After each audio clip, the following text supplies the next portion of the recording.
اعوذ باللہ من الشیطان الرجیم بسم اللہ الرحمن الرحیم۔ 7ویں جماعت کے پیارے بچوں، السلام علیکم۔ آپ اپنی کتاب بحرستان اردو نکالیے اور صفحہ نمبر 68 پر پہنچ جائیے، 68 پر۔ جو ہمارا سبق ہے، آج سبق کا موضوع ہے سری نگر سے کرگل تک۔ بچوں، آپ جانتے ہیں لداخ کے 2 ضلع ہیں، ضلع لیہ اور ضلع کرگل۔ ضلع لیہ کا صدر مقام لیہ کا قصبہ ہے اور کرگل ضلع کا صدر مقام قصبہ کرگل ہے۔ کہتے ہیں کہ ضلع لیہ کا صدر مقام کون سا ہے؟ لیہ، اور کرگل کا صدر مقام کیا ہے؟ قصبہ کرگل۔ کرگل لیہ قصبہ سے 204 کلومیٹر دور ہے۔ آج کل لداخ جانے کے لیے رسل و رسائل کے ذرائع بس، ٹرک، جیپ، کار، سومو اور دیگر قسم کی چھوٹی گاڑیوں کے علاوہ ہوائی جہاز وغیرہ ہیں۔ کہتے ہیں کہ آج کل لداخ جانے کے لیے مختلف قسم کے ذرائع ہیں، گاڑیوں کے، سومو ہے، ٹرک ہے، بس ہے، اس کے علاوہ ہوائی جہاز بھی جاتا ہے۔ سری نگر سے لیہ جانے والی ساری گاڑیاں کرگل سے گزرتے ہوئے جاتی ہیں۔ کہتے ہیں کہ سری نگر سے جن گاڑیوں کو لیہ جانا ہوتا ہے وہ کہاں سے جاتے ہیں؟ کرگل سے جاتے ہیں۔ پہلے وہ کرگل پہنچتے ہیں۔ کرگل سری نگر سے 210 کلومیٹر دور ہے۔ کرگل سری نگر سے 210 کلومیٹر دور ہے۔ سری نگر سے لیہ جانے والی گاڑیاں رات کو کرگل میں رکتی ہیں۔ جو گاڑیاں سری نگر سے لیہ جاتی ہیں وہ رات کو کہاں رکتی ہیں؟ کرگل میں۔ سری نگر سے چلنے والی گاڑیاں گاندربل اور کنگن سے ہوتی ہوئی مشہور صحت افزا مقام سونمرگ پہنچتی ہیں۔ یہ گاڑیاں جو کرگل جاتی ہیں یا لیہ، جو سری نگر سے نکلتی ہیں، وہ کہاں سے جاتی ہیں؟ گاندربل اور کنگن سے ہوتی ہوئی مشہور صحت افزا مقام سونمرگ پہنچتی ہیں۔ سونمرگ ایک چھوٹی سی وادی ہے جو سرب پھلک پہاڑوں، چیڑ اور دیودار کے سرسبز اور بلند و بالا درختوں اور خوبصورت سبززاروں کے لیے کافی مشہور ہے۔ کون سی وادی؟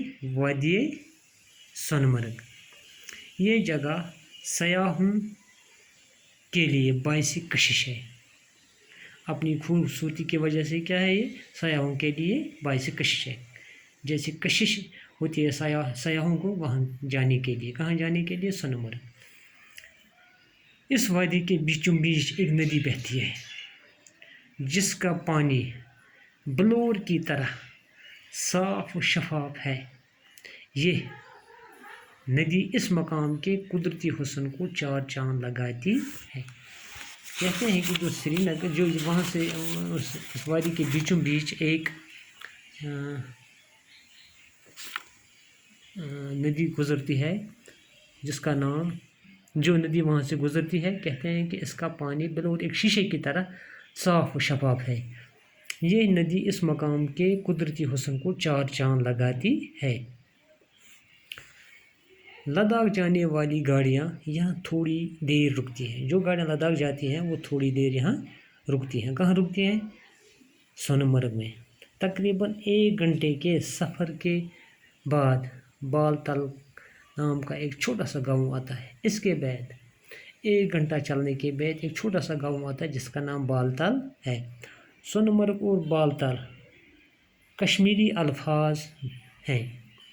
کہتے ہیں کہ جو سونمرگ اور بال تل، ان کا جو نام ہے یہ کشمیری نام ہے۔ سونمرگ کے معنی ہیں سونے کی چراگاہ، سونے کی چراگاہ، اور بال تل کا مطلب ہے پہاڑ کے نیچے، پہاڑ کے نیچے۔ یہ جگہ چاروں طرف سے آسمان کو چھوتے ہوئے پہاڑوں سے گھری ہوئی ہے۔ کہتے ہیں کہ یہ جگہ، اس کو چاروں طرف سے اونچے اونچے پہاڑ ہیں، چاروں طرف اونچے اونچے پہاڑ ہیں، اسی کو کہتے ہیں کہ آسمان کو چھوتے ہیں، جیسے وہ پہاڑ آسمان کو چھوتے ہیں اتنے اونچے پہاڑ ہیں اس کے چاروں طرف۔ دائیں طرف کے پہاڑوں میں دور اوپر امرناتھ کا مشہور تیرتھ استھان ہے۔ دائیں طرف جو پہاڑ ہیں ان کے اوپر کافی دور پہنچ کر اس امرناتھ کی گفا ہے، مشہور تیرتھ استھان ہے۔ اور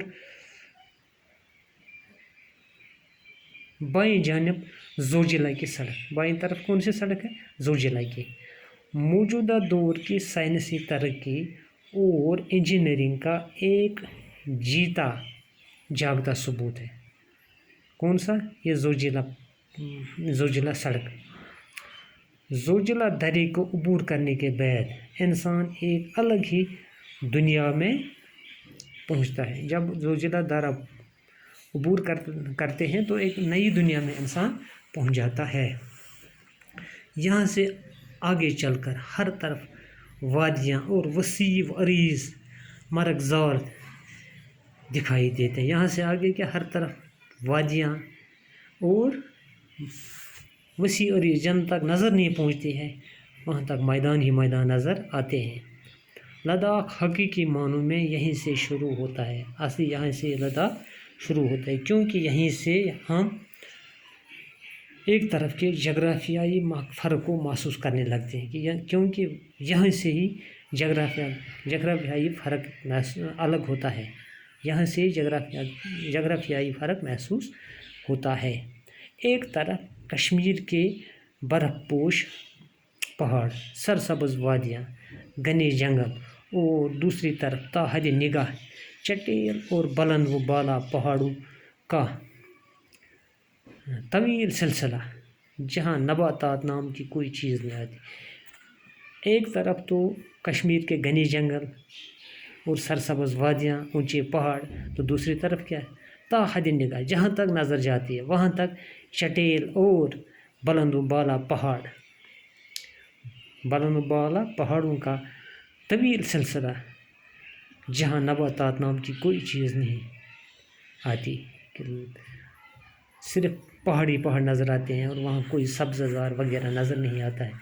پہاڑوں پر سے گزرتی ہوئی سری نگر لیہ شاہراہ پر لداخ کا پہلا گاؤں مٹائن نظر آتا ہے۔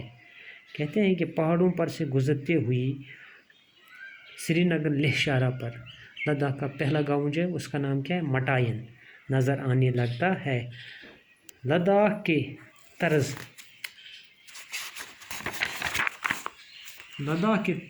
طرز زندگی، ثقافت اور زبان کا نمونہ لداخ کے سفر کے دوران پہلی بار ہمیں یہیں ملتا ہے۔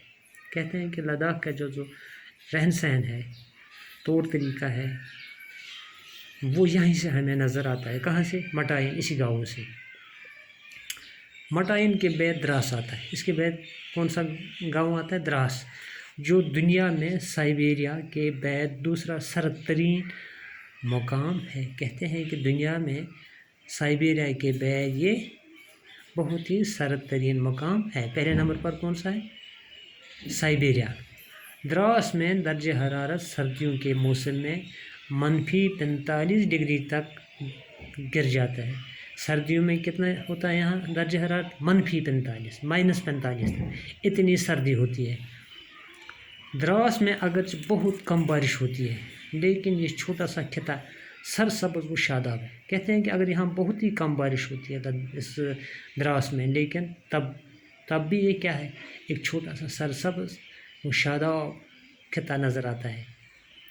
یہاں پر جدید طرز کے متعدد فارم نظر آتے ہیں، جدید ہو گئے نئے طرز کے متعدد فارم نظر آتے ہیں۔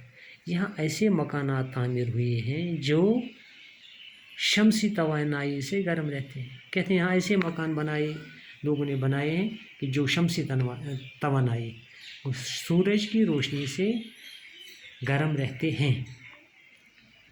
شمسی توانائی میں سورج کی روشنی سے، جس طرح ہم سورج سے اپنے بیٹری، انورٹر وغیرہ چارج کرتے ہیں، ایسے ہی یہ سورج سے کوئی سسٹم ان کا ایسا ہوگا جیسے یہاں پاور پر، یہ بجلی پر یہ چلتے ہیں، کیا کہتے ہیں، اے سی، اسی طرح ان کو بھی اس شمسی توانائی سے کوئی ایسا سسٹم ہوگا جس سے ان کے مکان سردیوں میں گرم رہیں گے، کیونکہ یہاں کا درجہ حرارت -45 رہتا ہے۔